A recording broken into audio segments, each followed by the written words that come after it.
Good morning student. आज हम elasticity के थर्ड पार्ट पे आ चुके हैं जिसमें हम पढ़ेंगे Hooke's law and modulus of elasticity. I think आपने दोनों वीडियो पहले देख ली होगी। अगर कुछ डाउट है तो आप डिस्कस कर सकते हैं, कमेंट बॉक्स में अपने डाउट लिख सकते हैं। अगर आपने अभी तक पिछली दो वीडियो नहीं देखी तो चैनल पे जा करके पिछली दो वीडियो भी आप देख लीजिए, तभी आपको तीसरी वीडियो समझ में आएगी। चलिए स्टार्ट करते हैं। अभी तक के हमने देखो स्ट्रेस पढ़ा था। स्ट्रेस 3 टाइप का होता है और स्ट्रेन 2 टाइप का होता है। ये 3 टाइप के होते हैं और ये 2 टाइप के होते हैं। हुक्स लॉ ने स्ट्रेन और स्ट्रेस में रिलेशंस बताया कि स्ट्रेन और स्ट्रेस में रिलेशन क्या होता है। According to this law, within the elastic limit stress is proportional to the strain. Means क्या होता है, स्ट्रेस जो होता है वो स्ट्रेन के प्रोपोर्शनल होता है। या फिर क्या कह सकते हैं, stress upon strain is equal to constant, और इसको किससे रिप्रेजेंट करते हैं, ई से रिप्रेजेंट करते हैं। इसके लिए कुछ इंपॉर्टेंट चीज़ें हैं जो हमें डिस्कस करनी है। किसके लिए है ये, कांस्टेंट ई के लिए। ये जो कांस्टेंट है ये कांस्टेंट ई के लिए है। कुछ 3 बातें हैं इंपॉर्टेंट जो हमें ध्यान देनी है। पहली तो ये है, it's value depend upon the nature of the material of the body. इसका मतलब किस पे डिपेंड करेगा, मटीरियल ऑफ द बॉडी पे डिपेंड करेगा। And manner in which the body is deform, और किस उस तरीके पे डिपेंड करेगा जिस तरीके से किसी भी बॉडी को डिफॉर्म किया जा रहा है। पहला point, material of the body. ये जो कांस्टेंट है ये डिपेंड करता है material of the body. Different material के लिए डिफरेंट वैल्यू होती है। It is value depend upon the temperature of the body. Body के टेम्परेचर पे भी डिपेंड करता है। तीसरा है, it's value is independent of the dimensions. Independent of the dimensions होता है लेंथ, वॉल्यूम एक्सेट्रा, ठीक है, इसके इंडिपेंडेंट होता है। ठीक है, सपोज करो ये रोड है और एक ये रोड है, ये लंबाई में छोटी है, ये लंबाई में बड़ी है, ये भी सेम मटेरियल की बनी हुई है, ये भी सेम मटेरियल की बनी हुई है। तो इसका मॉडुलस ऑफ इलास्टिसिटी जो भी होगा वही सेम इसका होगा, क्योंकि दोनों के दोनों सेम मटेरियल से बने हुए होते हैं। ठीक है, नेक्स्ट, ये जो कांस्टेंट हमने पढ़ा है ई, ये कांस्टेंट 3 टाइप का होता है। मॉडुलस ऑफ इलास्टिसिटी या मॉडुलाई ऑफ इलास्टिसिटी 3 टाइप का होता है। सबसे पहला है यंग मॉडुलस। इससे किससे डिनोट करते हैं, कैपिटल वाई से। दूसरा है बल्क मॉडुलस। इसे किससे रिप्रेजेंट करते हैं, कैपिटल के से, या कहीं कहीं आपको बी फॉर बल्क बी से भी रिप्रेजेंट मिल सकता है। तीसरा है मॉडुलस ऑफ रिजिडिटी। इसको किससे रिप्रेजेंट करते हैं, ईटा से करते हैं। अब हम इन तीनों को बारी बारी पढ़ेंगे कि इन तीनों में हमें क्या क्या डिस्कस करना है। चलिए स्टार्ट करते हैं। सबसे पहला Young modulus. Basically Young modulus क्या है, ठीक है, it is defined as the ratio of normal stress to the longitudinal strain. तो यंग मॉडुलस बेसिकली क्या होता है, normal stress divide by tangential strain. ठीक है, ये इसका फॉर्मूला होता है। नॉर्मल स्ट्रेस क्या होता है, इसको हम मान लेते हैं इक्वेशन 1। नॉर्मल स्ट्रेस क्या होता है, नॉर्मल स्ट्रेस को NS से रिप्रेजेंट कर रहा हूँ तुम। ठीक है, हमने स्ट्रेस 2 टाइप की पढ़ी थी, तो फोर्स नॉर्मल स्ट्रेस का फॉर्मूला क्या होता है, ये होता है। और टेंजेंशियल स्ट्रेन का क्या होता है, टेंजेंशियल स्ट्रेन को लीनियर स्ट्रेन भी बोलते हैं। ठीक है, अगर आपको नहीं पता है तो पिछली वीडियो जा करके देखें, वहाँ आपको नॉर्मल स्ट्रेस के बारे में पता चलेगा और टेंजेंशियल स्ट्रेन के बारे में पता चलेगा। ये होता है small l upon capital L। हमें नॉर्मल स्ट्रेस के बारे में पता चलेगा और टेंजेंशियल स्ट्रेस के बारे में पता चलेगा। अब इन दोनों को हम इक्वेशंस 1 में पुट करेंगे। चलिए देखते हैं हम क्या होता है। y is equal to F upon A और divide by small l upon capital L। इसकी मल्टीप्लाई यहाँ हो जाएगी और इसकी मल्टीप्लाई यहाँ हो जाएगी। तो क्या आ जाएगा, एफ एल और ए स्मॉल l। और ए क्या होता है, क्रॉस सेक्शनल एरिया। ये क्या होता है, क्रॉस सेक्शनल एरिया। किसी भी वायर का क्रॉस सेक्शनल एरिया ये वाला होता है। तो इसका एरिया कितना होता है, ये होता है सर्किल की फॉर्म में, तो इसकी जगह क्या रखेंगे, पाई आर स्क्वायर। तो y इज इक्वल टू क्या आ जाएगा, F L pi R square L. ये हो जाता है हमारा यंग मॉडुलस। ठीक है, ऐसा यूनिट क्या होती है यंग मॉडुलस की, ऐसा यूनिट क्या होती है, देखो y इज इक्वल टू होता है स्ट्रेस अपॉन स्ट्रेन। ठीक है, इसकी ऐसा यूनिट होती है नॉर्मल पर मीटर स्क्वायर, और इसकी कोई ऐसा यूनिट नहीं होती। तो यंग मॉडुलस की भी ऐसा यूनिट क्या हो गई न्यूटन मीटर स्क्वायर, या फिर कभी कभी पास्कल भी लिखा हुआ आता है। ठीक है, अब सबसे ज़्यादा इंपॉर्टेंट एक टॉपिक आता है इसमें, that is called work done in stretching wire. इसको बिल्कुल ध्यान से पढ़ना है, बहुत इंपॉर्टेंट टॉपिक है ये। ठीक है, बहुत इंपॉर्टेंट, इसमें हम 3-4 फॉर्मूले ड्राइव करेंगे, उनके बारे में हमें देखना है। सपोज करो कोई एक वायर है, ठीक है, इसको हमने स्ट्रेच कर रखा है। ठीक है, इसकी लंबाई L थी और इसको थोड़ा सा स्ट्रेच करके स्मॉल l तक के यहाँ से हमने इसे बांध रखा है। अब देखो किसी भी बॉडी को जब आप स्ट्रेच करते हैं, ठीक है, तो उसके अंदर अपनी वापस पोजीशंस में आने के लिए एक इलास्टिसिटी बनी हुई होती है। तो जब भी किसी बॉडी को आप फोर्स लगा करके स्ट्रेच करेंगे, ठीक है, तो उसको कुछ वर्क डन देना पड़ेगा। या फिर अगर कोई बॉडी स्ट्रेचिंग बॉडी है, ठीक है, आप उसको कहीं दोनों साइड से फिक्स कर दोगे तो वो अंदर की तरफ को एक फोर्स लगाएगी, क्योंकि इसके अंदर एक एनर्जी है। ठीक है, तो हम यही देखेंगे आज, ये जो स्ट्रेचिंग वायर है ये अंदर की ओर कितना फोर्स लगा रहा है, कितना वर्क डन कर रहा है। तो बेसिकली सबसे पहले क्या करते हैं, वर्क डन फाइंड आउट करते हैं। सपोज करो स्मॉल वर्क डन कर रहा है फोर्स इंटू DL, कितना इंक्रीमेंट हुआ DL, तो ये छोटा सा इंक्रीमेंट है। ठीक है, ये वर्क डन हो गया। जब बोथ साइड इंटीग्रेशंस करेंगे तो इसका हो जाएगा कैपिटल W, और ये है हमारे पास F डॉट DL। अभी एक चीज़ हमने एक फॉर्मूला अभी पीछे पढ़ा है, क्या पढ़ा है, F L small l into A, यही फॉर्मूला पढ़ा था। यहाँ से हमें क्या करना है, F की वैल्यू निकालनी है। तो F इज इक्वल टू क्या होता है, Y L A upon L। इस वैल्यू को हमें यहाँ पुट करना है। ठीक है, तो W इज इक्वल टू क्या हो जाएगा, Y L A divide by L into small l। तो W is equal to Y बाहर, A बाहर आ गया इंटीग्रेशन से, L भी बाहर आ गया, अंदर इंटीग्रेशन में क्या बचा, स्मॉल l। इंटीग्रेशन में वही चीज़ अंदर रहती है जो डिपेंडेंट होती है, यानी जिसके अकॉर्डिंग हमें यहाँ वर्क डन मिल रहा है। कैसे मिल रहा है वर्क डन, जो इंक्रीमेंट ऑफ लेंथ है उसकी वजह से वर्क डन मिल रहा है। ठीक है, तो W is equal to Y A L, इसका इंटीग्रेशन क्या हो जाता है, L square divide by 2। Integration क्या हो जाता है इसका, L स्क्वायर बाई 2। तो W इज इक्वल टू क्या हो गया, Y को सामने रख देते हैं, Y L into small l upon L। ये वाला जो L था, ये वाला L स्क्वायर था, इसको हमने दोनों को अलग अलग कर दिया है। ठीक है, ऐसा क्यों किया, ऐसा इसलिए किया है, देखो ये हमने इक्वेशन 1 मान रखी थी। ठीक है, तो ये पहली इक्वेशन से क्या बन जाता है, ये फोर्स बन जाता है, इज इक्वल टू L। तो यहाँ क्या लिखा, फ्रॉम इक्वेशंस 1, इक्वेशंस 1 से क्या हो गया, इसकी वैल्यू हमने यहाँ फोर्स रख दी। तो W is equal to formula क्या बन गया, 1/2। दिस इज व्हाट, जिस फोर्स से हम स्ट्रेच कर रहे हैं, जिस फोर्स से इस वायर को खींचा गया, ये है स्ट्रेचिंग फोर्स, इनटू L क्या है, increment in length.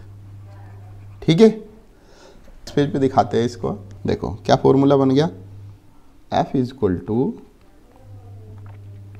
1/2 stretching force into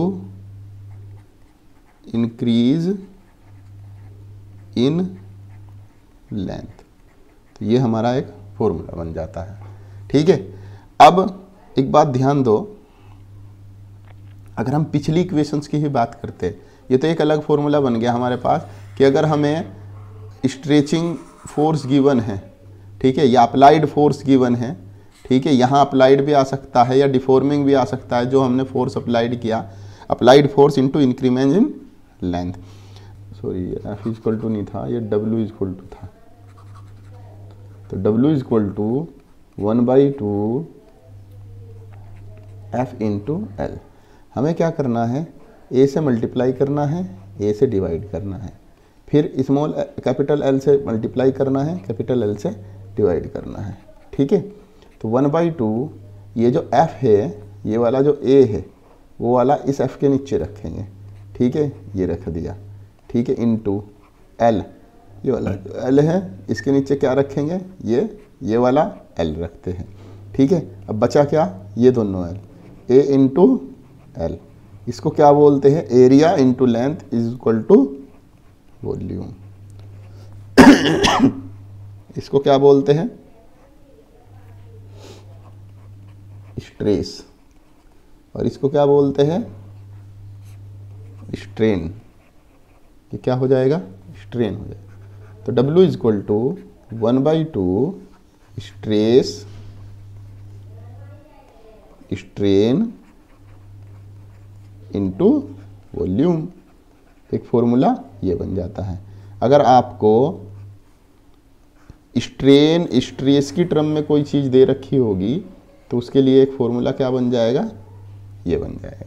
तो अभी तक के हमने दो फॉर्मूले पढ़ लिए, एक ये वाला फॉर्मूला और एक ये वाला फॉर्मूला। अगर एनर्जी, देखो जो वर्क डन होता है वही एनर्जी होती है, एनर्जी पर यूनिट वॉल्यूम हमें देखनी है, वॉल्यूम पर यूनिट वॉल्यूम, यही वर्क डन होता है, यही एनर्जी होती है, इसी को एनर्जी से भी रिप्रेजेंट करते हैं। तो 1/2 पर यूनिट वॉल्यूम, यानी वॉल्यूम को 1 करना है। ठीक है, तो ये क्या हो जाएगा, स्ट्रेस, और ये क्या हो जाएगा, स्ट्रेन। तो एक फॉर्मूला ये बन गया हमारे पास। ये कौन सा है, एनर्जी पर यूनिट वॉल्यूम के लिए, एनर्जी पर यूनिट वॉल्यूम के लिए। अब ध्यान से देखो, दो फॉर्मूले और डिजाइन हो, इसको इक्वेशंस मान लेते हैं 2। फ्रॉम इक्वेशंस 2, इक्वेशंस 2 उठाओ, U is equal to 1/2 stress into strain. ठीक है, अब देखो हमें इसमें क्या करना है, U इज इक्वल टू, हम क्या करते हैं इसमें, स्ट्रेस लिख दिया एज इट इज, हम क्या करते हैं, स्ट्रेन से मल्टीप्लाई कर देते हैं और स्ट्रेन से डिवाइड कर देते हैं। तो स्ट्रेन से डिवाइड कर दिया, और ये पहले से स्ट्रेन था, इसको स्ट्रेन ही लिखा, और एक स्ट्रेन से मल्टीप्लाई कर दिया, तो स्ट्रेन ऊपर हो गई 2 और एक हो गई नीचे। तो ये किस चीज़ का फॉर्मूला हो गया, U इज इक्वल टू 1/2, ये हो गया Y। ठीक है, young modulus stress upon strain, और ये क्या हो गया हमारा, स्ट्रेन का होल स्क्वायर। तो एक फॉर्मूला ये हो जाता है हमारे पास। ठीक है, अब फिर फ्रॉम इक्वेशंस 2 लेते हैं। इस बार क्या करेंगे, इस बार स्ट्रेन से मल्टीप्लाई करेंगे और स्ट्रेन से डिवाइड करेंगे। ये हो गया स्ट्रेस, सॉरी पहली बार हमने स्ट्रेन से मल्टीप्लाई की थी, स्ट्रेन से डिवाइड किया था, इस बार स्ट्रेस से मल्टीप्लाई करेंगे और स्ट्रेस से डिवाइड करेंगे। देखो ये तो एज इट इज मैंने फॉर्मूला लिख दिया। ठीक है, इक्वेशन सेकंड लिख दी। अब हम क्या करते हैं, स्ट्रेस से मल्टीप्लाई करते हैं। तो एक स्ट्रेस ये था, एक और स्ट्रेस हो गया, मल्टीप्लाई कर दी, और एक स्ट्रेस से डिवाइड करते हैं, तो स्ट्रेस से डिवाइड कर दिया, और ये चीज़ क्या बन गया, स्ट्रेन अपॉन स्ट्रेस, ये हो जाता है 1/y। तो 1/2 स्ट्रेस स्क्वायर, और ये हो गया 1/y, तो 1/y हमने यहाँ लिख दिया। तो एक फॉर्मूला हमारा कौन सा हो जाता है, ये हो जाता है। ठीक है, तो हमें ये 4-5 फॉर्मूले ध्यान रखने हैं। सबसे पहला ये वाला, फिर दूसरा ये वाला, तीसरा ये वाला, चौथा ये वाला, और 5वां ये वाला। ठीक है, ये फॉर्मूले हमें ध्यान रखने हैं। नेक्स्ट पे चलते हैं। Bulk modulus. Basically bulk modulus को बी या के से डिनोट करते हैं। Then the ratio of the normal stress, ये क्या होता है बल्क मॉडुलस? ये होता है normal stress divide by volumetric strain. ठीक है, नॉर्मल स्ट्रेस का फॉर्मूला क्या होता है? Force upon area. और वॉल्यूमेट्रिक स्ट्रेन का फॉर्मूला क्या होता है? Delta V divide by V. मैंने बताया था आपको माइनस रखना है पिछली वीडियो में। तो अब ये दोनों इक्वेशंस हमें रखनी है क्वेश्चन इसमें फर्स्ट वाले में। ठीक है, तो B इज इक्वल टू क्या था? F upon A divide by delta V minus upon V. इसके मल्टीप्लाई यहाँ करो और इसके मल्टीप्लाई यहाँ करो, तो F V divide by A into delta V. इस चीज़ को क्या बोलते हैं? प्रेशर। देखो, जब किसी बॉडी पर हम ऐसे फोर्स लगाते हैं तो वो बॉडी का वॉल्यूम डिक्रीमेंट हो जाता है। कितना डिक्रीमेंट हुआ? Delta we. और ओरिजिनल क्या था? वी। तो यहाँ से हमारी ये स्ट्रेन बनी थी। ठीक है, यही काम हम प्रेशर लगा करके भी कर सकते हैं। तो हम यहाँ एफ अपॉन ए को प्रेशर बोल देते थे। क्या बोल देते हैं? प्रेशर बोल देते हैं। तो bulk modulus is equal to क्या हो गया? Minus P V divide by delta V. ऐसा यूनिट इसकी भी क्या होती है?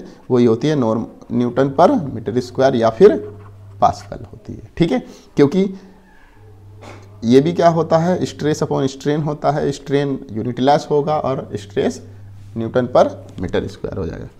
अब एक चीज़ और यहाँ नोट करके लिखनी है, that is called compressibility. Compressibility, ठीक है, यानी सी क्या होता है? 1/b होता है, यानी ठीक बल्क मॉडुलस का उल्टा होता है। ठीक है, बल्क मॉडुलस का उल्टा होता है। ठीक है, पर एक चीज़ और नोटेड करनी है आपको, ये जो बल्क मॉडुलस होता है, ये जो बल्क मॉडुलस होता है, ठीक है, ये हम थर्मोडायनेमिक्स में भी थोड़ा सा इसका पार्ट पढ़ेंगे। ठीक है, थर्मोडायनेमिक्स में क्या पढ़ेंगे? ये जो बल्क मॉडुलस होता है ये आइडियबैटिकली और आइसोथर्मली भी होता है। ठीक है, तो इसके बारे में हम पढ़ेंगे थर्मोडायनेमिक्स वाले चैप्टर में। नेक्स्ट देखते हैं modulus of rigidity. Modulus of rigidity basically क्या होता है? ठीक है, ये वो एंगल होता है जिस एंगल से हमने किसी बॉडी की शेप चेंज की है। ठीक है, it is denoted by eta. Eta से डिनोट करते हैं। इसका फॉर्मूला क्या होता है? Tangential stress divide by shearing strain. ठीक है, वही टेंजेंशियल स्ट्रेस क्या होता है? Force upon area. और शेयरिंग स्ट्रेन क्या होता है? फाई। और यहाँ चलो पहले वैल्यू रख लेते हैं, F upon A divide by phi. इसकी वैल्यू वहाँ ले जाओ, तो ईटा इज इक्वल टू आ जाएगा एफ अपॉन ए फाई।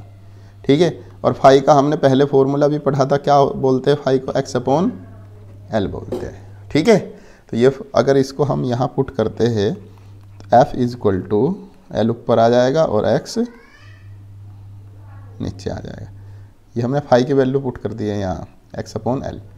ठीक है, देखो अब हम थोड़ा सा सारांश देख लेते हैं। हमने 3 तरीके के बल्क मॉडुलस पढ़े। एक तो हमने यंग मॉडुलस पढ़ा, इसमें normal stress upon linear strain आता है। ठीक है, लीनियर स्ट्रेन क्या होता है? फॉर्मूला एफ अपॉन ए और small L upon capital L. इसकी मल्टीप्लाई यहाँ, इसकी मल्टीप्लाई यहाँ, F upon L divide by A into L आ जाता है। दूसरा पढ़ा हमने बल्क मॉडुलस। बल्क मॉडुलस में normal stress upon volumetric strain.